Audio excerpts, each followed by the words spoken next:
एक शादीशुदा जोड़ा अपना सेकेंड हनीमून मनाने के लिए एक क्रूज पर गए हुए थे। इस दौरान वे अपने बच्चों को घर पर ही छोड़कर गए थे। बदनसीबी से मौसम खराब होने के कारण क्रूज शिप डूबने लगा। सभी लोगों की तरह वह दोनों पति पत्नी भी जान बचाने के लिए लाइफ बोट एरिया की तरफ दौड़े, लेकिन वहां सिर्फ एक ही व्यक्ति की जगह बची हुई थी। अपनी पत्नी को डूबता हुआ छोड़कर वह आदमी अकेला लाइफ बोट में बैठ गया। पत्नी उसी डूबती हुई सीप पर खड़ी थी और अपने पति को दूर से जाते हुए देख रही थी। वो चिल्लाकर अपने पति से कुछ कह रही थी। इस कहानी को यहीं पर विराम देते हुए शिक्षक ने अपने विद्यार्थियों से पूछा, क्या कोई बता सकता है कि पत्नी ने अपने पति से क्या कहा होगा? ज्यादातर विद्यार्थियों का एक ही उत्तर था। उन्होंने कहा, पत्नी बोली होगी, मैं तुमसे बहुत प्यार करती हूँ और तुम मुझे अकेले छोड़कर जा रहे हो। मैं तुमसे नफरत करती हूँ। I hate you. अंत में शिक्षक की नजर एक शांत बैठे हुए विद्यार्थी पर पड़ी। शिक्षक ने जाकर यही सवाल उस विद्यार्थी से पूछा। विद्यार्थी बोला, मुझे लगता है वह बोली होगी, हमारे बच्चों को अच्छे से ध्यान रखना। शिक्षक को आश्चर्य हुआ और उसने विद्यार्थी से पूछा, क्या तुमने यह कहानी पहले सुनी हुई है क्या?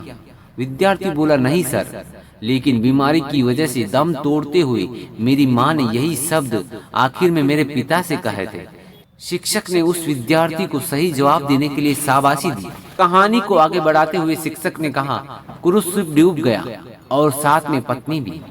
पति घर वापस लौट आया और उसने अकेले ही अपने बच्चों को पाल पोस कर बड़ा किया। कई सालों के बाद उस पति की भी मौत हो गई। एक दिन उसकी बेटी, जो अपने पिता को अपनी माँ की मौत का जिम्मेदार मानती थी, अपने पिता के सामान को साफ कर रही थी। उसे एक डायरी मिली जिसे पढ़कर उसे सच्चाई का पता लगा। डायरी में लिखा था, जब उसके माँ बाप उस क्रूज शिप पर गए थे तब उन्हें पहले से पता था कि उसकी मम्मी को 3rd स्टेज कैंसर है। इसलिए वो दोनों आखिरी बार एक साथ ज्यादा से ज्यादा समय बिता सके, इसीलिए दोनों अकेले ही क्रूज शिप पर गए थे। जब उस शिप पर मनहूस समय आ गया था तो उसके पिता ने लाइफ बोट में बची हुई एक सीट पर बैठने से मना कर दिया था।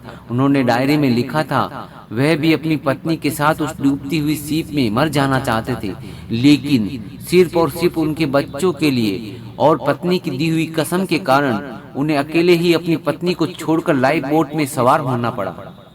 इस डायरी को पढ़ने के बाद बेटी फूट फूट कर रोने लगी। शिक्षक ने यही कहानी खत्म की और देखा कि पूरी क्लास शांतिमय हो गई।